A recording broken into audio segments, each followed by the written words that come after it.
one of the things that's eclipsed poverty issues in the cable news shout show universe for the last 10 years is at least um, is inequality, right? This always frustrates me greatly because if you pay really close attention, like 70% of the people who are talking about inequality don't even really mean fighting poverty. What they mean is grabbing bigger chunks out of rich people, Yeah.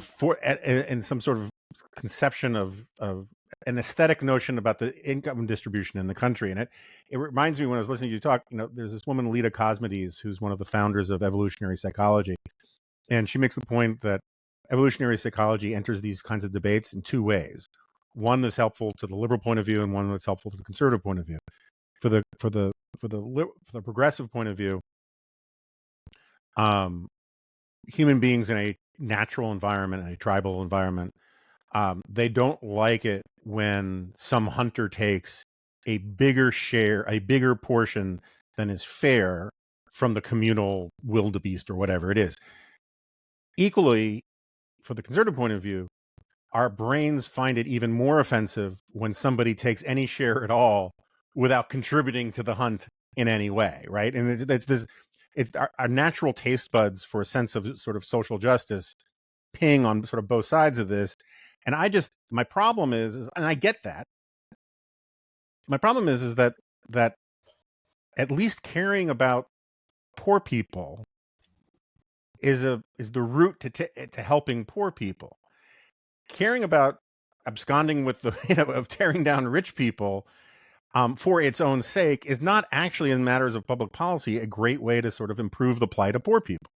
Completely agree. Absolutely true, and actually harmful. I mean, the growth that comes from a free market economy that allows people to reap the benefits of their success creates an enormous amount of opportunity and upward mobility opportunity and income for low-income Americans. And in New York City, when I ran the programs there, we served millions of people that were struggling.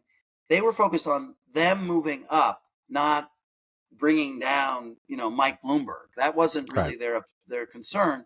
And we've made a lot of progress in bringing people above a minimum standard of living. And we've got to do a little better, I think, at helping people move from there safely into the middle class, so they don't need variety of subsidies that supplement their work, that they have the skills and education and qualities that allow them to earn an income that allows them to not receive any government subsidy. But that's the next challenge.